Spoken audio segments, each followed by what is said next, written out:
fait la réunion. Et on poursuit au 02 62 23 4 5 6 7 avec Alex. Bonjour Alex. Bonjour Alex. Bonjour. Et bonjour à tous les auditeurs. Bonjour Alex. Moi, je voulais vous parler ce matin d'étranges coïncidences médiatiques et politiques qu'il y a eu en fin de semaine. Bon, j'ai pensé qu'Alternativa était annulée par Michel Fontaine la semaine dernière parce que Didier Robert ferait en sorte que ce soit rétabli avant la fin de la semaine. Comme ça, il apparaîtrait comme grand sauveur. Et quand j'ai découvert que Michel Fontaine était lui-même sur la liste de Didier Robert, j'ai compris qu'il se grandissait lui-même. Et se grandir lui-même, c'est ce que vous avez utilisé, vous, à l'antenne, comme expression. Hein, quelqu'un qui se comporte mal, mais qui rétablit son tir, finalement, il en sort encore plus grand que ce qu'il était avant. Moi, je suis pas trop d'accord avec ça. Hein. Il aurait mieux fait de se comporter dès le début comme il faut, en n'annulant pas cette manifestation. Voilà. Une manifestation d'ailleurs qui a reçu un vif soutien ce dimanche dans le sud. Tout à fait. Tout à fait. J'étais présent, j'ai pu le constater, c'était très bien. Autre coïncidence, la liste de Didier Robert est sortie vendredi après-midi, je crois, et puis samedi matin, dans la presse locale, la presse locale reprenait un article de Femme Magazine sur comment Nassima Dindar a lutté contre son cancer du sein 10 ans auparavant. Vous voyez, c'est étrange quand même de sortir ça. C'était un copier-coller. C'était le week-end d'Odyssea quand même.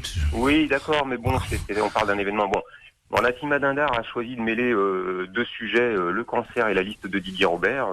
Moi, je trouve qu'effectivement c'est bien choisi parce que cette liste, plus que d'autres encore, elle est très contaminée. Elle contient beaucoup de cumulards, de personnes qui ont déjà été condamnées par la justice.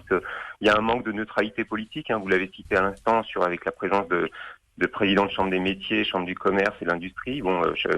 Voilà. Donc, contre ce mal-là qui ronge notre démocratie, je vous rappelle que l'UPR propose une thérapie. Nous y voilà. On vous appelle Fantomas, Alex, c'est juste une précision.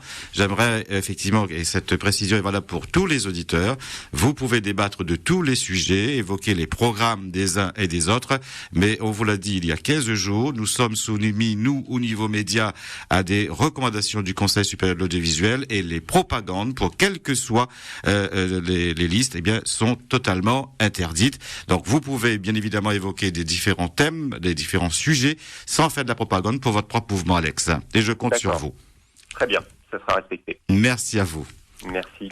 Au revoir. Merci, au revoir Alex. Oui, moi je voudrais dire, Alex, que concernant Michel Fontaine, on l'a plutôt à l'antenne moucaté. Oui, j'allais même dire, je pense qu'Alex aurait pu dire merci RTL d'avoir fait revenir Michel Fontaine sur sa décision, c'est ce qu'on lui avait proposé, mais on l'a pas glorifié, loin s'en faut. Simplement, il revient à de meilleures dispositions. On peut que s'en féliciter, ne serait-ce que pour Alternativa. Voilà. Et puis, mais il serait encore grandi un peu plus s'il a été passé au moins. Et là, on aurait pu dire qu'il ait fait de la récupération politique. Mais il s'est pas grandi et en plus il n'a pas été suffisamment subtil pour aller faire de la récupération politique. Donc, on repart au standard. Avec plaisir. 02 62 23 4 5 6 7.